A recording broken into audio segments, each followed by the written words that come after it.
Welcome to Gray Overload. I'm Anthony, and I'm excited to take a little time to talk about the CPU competition that's been heating up over the last couple months and how AMD and Intel have made it interesting again in the CPU market. Let's dive in.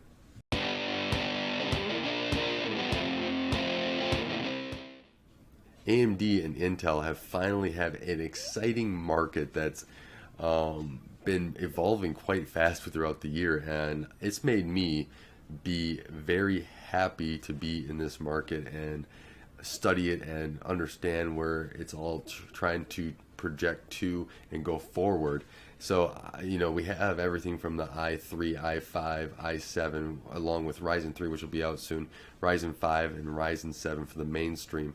You got some lower end processors that Intel has as well that are good options for items that fit people's needs. And I think those are important to have too. Maybe AMD will have something like that in the future. But then you have the HADT market, high-end desktop, and then you have the i9s. You have Intel made it maybe kind of confusing, but they have the Kaby Lake and Skylake, versions of that in there. And then AMD's coming out with Threadripper here very soon in early August, they say. And I'm excited to hopefully get my hands on a Threadripper here and be able to use that. And then you have the Epic and Xeon, and Epic coming back in and from AMD to be able to compete with the Xeon in the server market. And this has just created an environment where consumers are winning and being able to now have an option, pick what their needs are, and have a great experience. We know that Intel has a lot of single threading capabilities over AMD still today, but I'm kind of excited to see where it all goes to. I mean, to see where Intel innovates and see where AMD innovates. I think it's going to be a win-win for consumers overall, and I'm excited for other pieces of software, games to take advantage of these multi-core systems now. I mean, if the rumors are true here, upcoming next year with the new desktop line from Intel, and I think it's later this year actually, and having a 6-core 12-thread CPU in their i7 line, as well as then having with their higher end i9s to compete with the Ryzen up to the 8-core, and that's competitive as well, and being able to take advantage of that in games and streaming and software compilation and video rendering.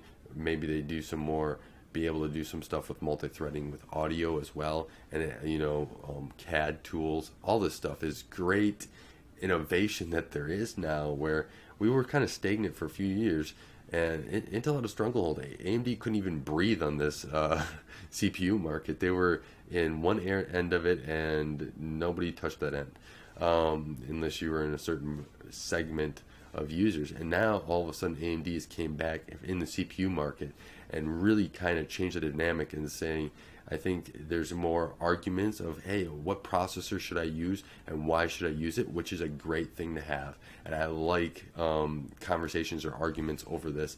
It's not an argument in a bad way. It's an argument in, hey, what's the best option for me, and how do I best then be able to use that? So I'm hoping to get my hands on Threadripper to be able to see how that is. I know I'll probably be able to get my hands on some, or be able to at least test out. Probably won't be able to do a video on it, but test some of the new 12-core Intels as well. But this has just been a market, and I know that there's a lot of enthusiasts like me and other people that watch the industry hoping that AMD does something in the GPU market, because that needs some more competition. NVIDIA is doing a good job creating a better and better cards, but where's AMD? And we're excited to try to have something in there, and I'm hoping AMD delivers within a time frame.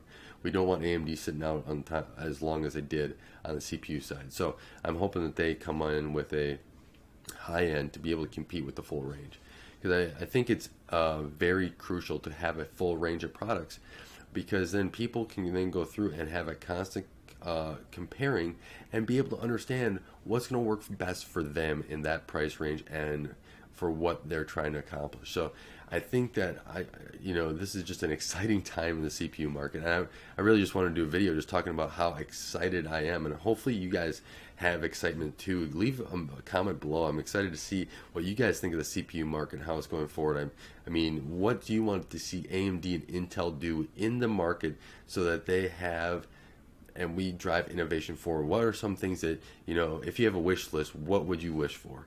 And so let me know some of those things. I just want to see changes that drive the industry forward to have maybe higher core counts, faster processors, better utilization of having software and games developed to be able to better affect and produce for users that want to have the best capable machines.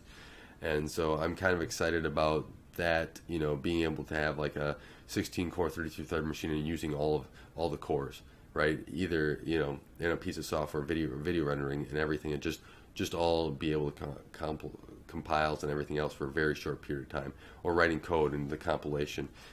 That's where my mind was, is in code, being able to shorten the compilation time down with a big piece of software. And I do like to write software too, so that sort of thing is just important to me. But I really want to know what you guys think. What is on your wish list? What do you want to see to be able to be accomplished so that you have the best experience possible? So I want to thank you for watching Gray Overload. Thank you for stopping by. Leave your comments below, and I'm excited to read what your wish list are. So thanks for watching Gray Overload. If you like this content, be sure to subscribe, and don't forget to follow me on Twitter at Gray Overload.